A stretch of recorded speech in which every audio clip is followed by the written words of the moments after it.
confortablement assis derrière votre lucarne joyeuse. Vous avez fait le bonsoir, mesdames et messieurs. Merci de votre fidélité. Au sommaire de cette édition des séances du mandat de Mimi Touré à l'hémicycle à Kaolack, les partisans du mouvement pour l'intégrité, le mérite et l'indépendance dénoncent les violations des articles 60 de la Constitution et 7 du règlement intérieur de l'Assemblée nationale. Discours très commenté du président Ousmane Sonko à Kermassa. Le réseau des jeunes maires de la mouvance présidentielle dénonce, je cite, des propos criminels à l'encontre d'une institution de la République. Enfin, premier congrès du parti FDS, les Guelwaars, Dr Babacar Diop, investi candidat à la présidentielle de 2024. Et dans son discours, une nouvelle page s'ouvre aux services exclusifs du Sénégal et de l'Afrique. Les pages internationales et sportives viendront ensuite clôturer ce journal. C'est tout pour le sommaire. Bonsoir et bienvenue à tous. Après plusieurs mois de tiraillement avec le gouvernement du Sénégal, le collectif des impactés de l'hôpital Aristide Le Dantec se sont pour la première fois rassurés suite à la médiation du ministre de la Santé et de l'Action sociale. Lors de leur audience, ils ont discuté pendant des heures pour trouver des solutions et d'après le journal AS, les débats ont porté sur la situation du personnel, le paiement des primes et motivation, la prise en charge médicale du personnel et de leur famille. 10e anniversaire de l'Institut panafricain de stratégie et 7 mois après le rappel à Dieu du professeur Moussa Seck, vice-président de l'Institut panafricain de stratégie, c'est le temps pour les acteurs de l'Institut de faire une rétrospective et éventuellement essayer de voir comment rebondir pour aller de l'avant. Dr Cheikh Tidiane Gadio, président de l'IPS, et Moustapha Niasse, le haut représentant du chef de l'État. Donc pour cette raison, on va faire un colloque scientifique international le 28 juin prochain pour rendre hommage au professeur Moussa Seck et pour exhumer son œuvre, parce que son œuvre n'est pas connue des Africains. Certaines institutions comme l'Union africaine, le NEPAD, la Banque africaine de développement connaissent bien son travail parce qu'il a plaidé pour la mise en œuvre des agropoles partout dans le continent. Moussa Seck est le père incontesté des agropoles en Afrique. Et quand on a eu ce débat récemment au Sénégal, ce sommet sur la souveraineté alimentaire, comme j'ai dit, les gens ont eu des frissons. Ce que Moussa Seck prône depuis 20 ans, 30 ans, c'est maintenant que les Africains en parlent, avec une trentaine d'années ou une vingtaine d'années de retard. Mais tant pis, l'essentiel c'est qu'on en parle, qu'on arrive à comprendre que l'Afrique peut se nourrir elle-même et l'Afrique peut nourrir le monde. C'était ça la théorie de Moussa Seck. L'IPS a déjà beaucoup apporté. Et suivez l'exposé du docteur Cheikh Tidiane Gadio. Quand il s'assoit avec ATT, Amadou Toumani Touré, du Mali, avant que Kadhafi ne soit tué, pour lui dire, attention, si Kadhafi est tué, l'Afrique va être déstabilisée et le Mali sera la première victime à cause de la verticalité géographique entre Tripoli et Bamako. S'il avait été suivi, lui, quand il a averti les chefs d'État africains que tout le monde se lève, entoure Kadhafi et le protège, Kadhafi ne serait pas mort. L'Afrique manque de ressorts pour prendre en charge les mécanismes d'instruction des dossiers, d'élaboration de stratégies concertées et surtout de recours au réalisme qui permet de regarder les moyens par rapport aux objectifs. Le ratio donne ce qu'on appelle le ratio de l'efficacité. Je vous le disais dans le sommaire des séances du mandat de Mimi Touré à l'hémicycle à Kaolack, ses partisans du mouvement pour l'intégrité, le mérite et l'indépendance dénoncent une violation des tests et interpellent directement le chef de l'État Macky Sall dans leur déclaration. Il invite surtout à siffler la fin de la récréation. El Hadji Malik Diallo, le coordinateur de Mimi 2024. À l'heure actuelle, le climat politique du Sénégal offre l'image la plus sombre de son histoire démocratique. Nous assistons sans cesse à la violation des textes constitutionnels et réglementaires de notre pays. La dernière qui nous interpelle et le forcing honteux de notre institution parlementaire en violant manifestement les articles 60 de la Constitution et l'article 7 du règlement intérieur de l'Assemblée nationale pour exclure un député du peuple.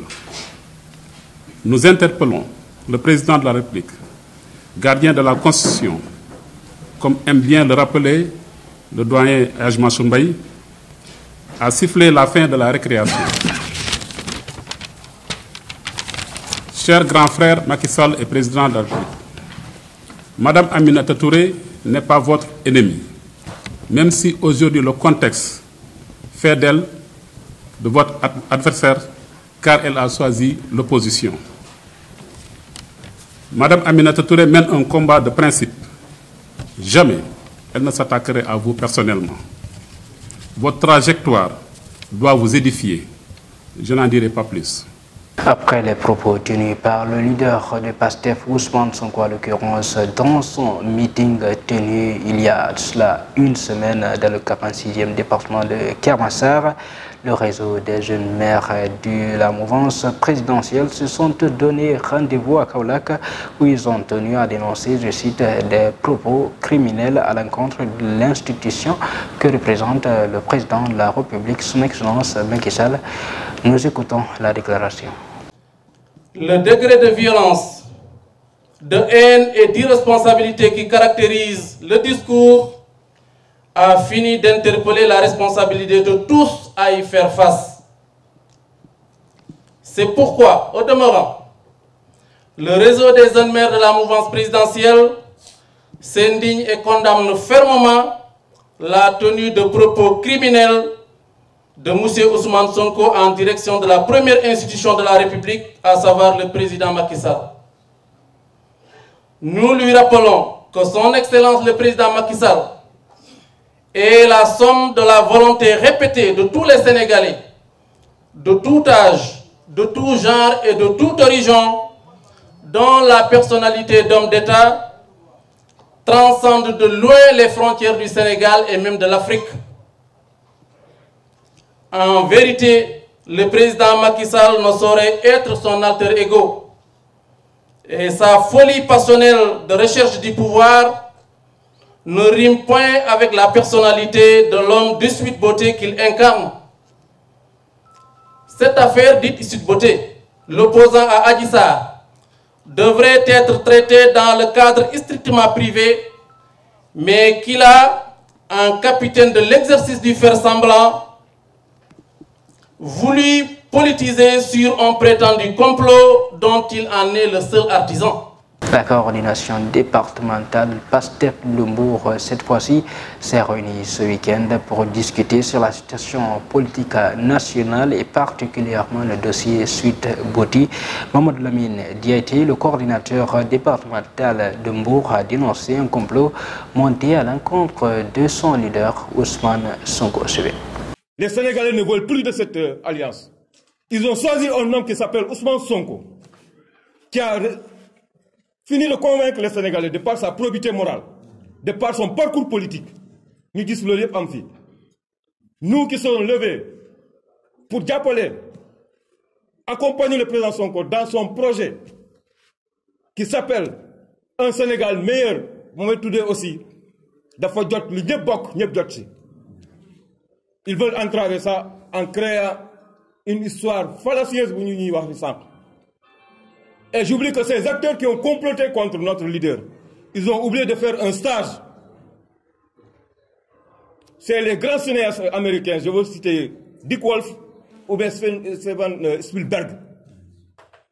Parce que nous, ils nous ont appris c'est quoi un polar. Mais malheureusement pour eux, le complot a échoué, ils s'entêtent. Et c'est ça le danger. Ils n'ont pas eu le courage politique de dire aux Sénégalais, l'un Ousmane Sonko, Montenegro, parce qu'ils ont échoué. Tous les faits sont là. Ndeye Khady Ndiaye, Koumam Sweet Beauté, elle a été persécutée. Elle était en état de grossesse avancée. Elle a accouché dans des conditions difficiles. Avec un nouveau-né prématuré, la gendarmerie s'est acharnée sur elle. Sweet Beauté, qui devait être une pièce à conviction dans le dossier, ils l'ont rasé. Le capitaine Touré, qui a été à l'origine de l'enquête préliminaire, il a été radié de la gendarmerie. Le médecin, moi je suis du corps médical, je sais de quoi je parle. Un rapport médical d'Inko Tchahane, c'est des rapports objectifs. Actuellement, il fait l'objet de menaces. Ils lui ont même proposé une valise d'argent. Tout ça pour modifier ce qu'il avait écrit au début quand il a consulté Mademoiselle Adjissar. Je vous le disais également dans le sommaire à l'occasion du premier congrès du parti FDS, les Guelwaars s'est tenu ce 29 janvier 2023 à Dakar. Le docteur Babacar Diop, président du parti et par ailleurs maire de la ville de Thiès, a été investi candidat à la présidentielle de 2024. Selon le président Diop, c'est une nouvelle page de l'histoire qui s'ouvre aux services exclusifs des populations africaines, mais aussi sénégalaises. Suivez. Il y a bien longtemps, nous avons pris rendez-vous avec le destin. Et le jour où l'heure est arrivée où je dois tenir ma promesse. Aujourd'hui, j'accepte avec humilité votre investiture comme candidat à la présidentielle de 2024.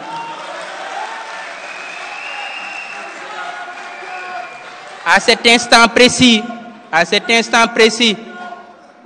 je pense à mes camarades du lycée El Hadji Malick Sy de Thiès, qui m'avaient fait l'honneur de m'élire président du gouvernement scolaire. Je pense à mes camarades de l'université Cheikh Anta Diop, qui m'avaient confié plusieurs responsabilités dans le mouvement étudiant. Mais je pense aux populations de Thiès qui m'ont fait l'honneur de m'élire le plus jeune maire de l'histoire de cette ville. Aujourd'hui, c'est une nouvelle page qui s'ouvre. Nous voulons l'écrire dans la dignité, dans la démocratie, au service exclusif des populations africaines et des populations sénégalaises. Je donnerai le meilleur de moi-même pour le triomphe de nos idées, de nos idéaux, de notre projet politique national. Parce que cette candidature est la candidature de l'espoir et du progrès. C'est la candidature de la dignité et de la démocratie. En bref, en image, incendie au marché au Casse de Touba. Une centaine de boutiques ont été consumées. Au moins 113 cantines sont parties en fumée à la suite de cet incendie qui a ravagé dans la nuit de samedi à dimanche une partie du marché de Touba, indiqué à l'APS le président du groupement des délégués des marchés de la cité religieuse. Place à l'actualité internationale au Bénin. Un accident de la route fait au moins une vingtaine de morts. Le pape François va entamer ce mardi son voyage en Afrique par une visite à la République démocratique du Congo. Enfin, au Pakistan, une explosion dans une mosquée à Peshawar fait de nombreuses victimes.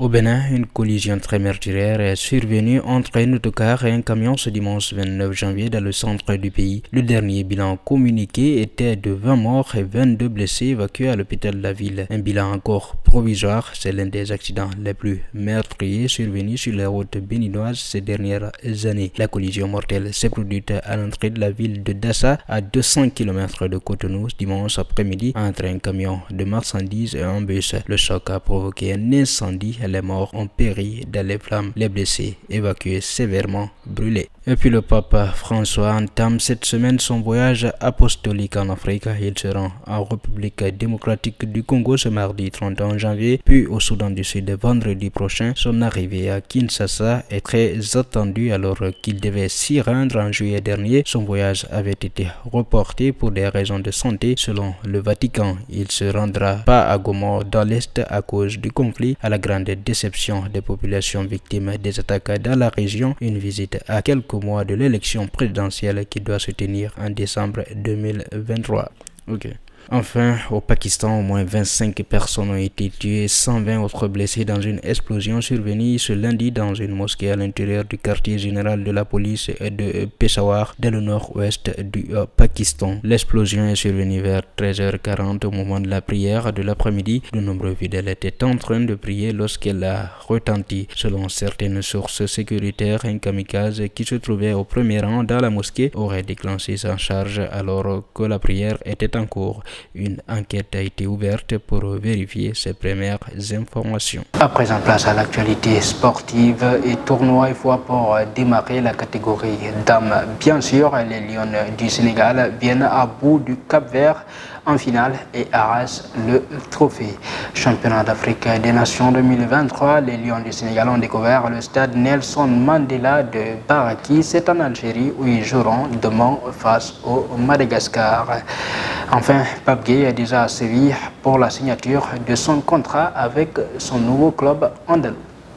L'équipe nationale féminine du Sénégal a battu ce dimanche soir le Cap-Vert sur le score de 1-0, réalisé un sans faute dans une compétition qui constitue une étape de la préparation au tournoi qualificatif à la Coupe du Monde mi-février. Pourtant, sans leurs expatriés, donc sans une grande partie de leur colonne vertébrale, comme diront les sages, les Lions sont arrivés à bon port sur l'île de Sal, au Cap-Vert, où le stade Marcelo Letao était fin prêt pour la véritable dernière compétition avant le démarrage du tournoi qualificatif de la prochaine Coupe du Monde. Après des déroulés contre la Guinée 4-0, la Gambie 4-1, la Sierra Leone 4-0 en phase de groupe et la Guinée-Bissau en demi-finale, les filles de Mamoussa Cissé ont réussi à soulever la coupe. Depuis championnat d'Afrique des Nations, pour continuer, les joueurs sénégalais ont foulé la pelouse du stade Nelson Mandela de Baraki où ils disputeront leur match contre le Madagascar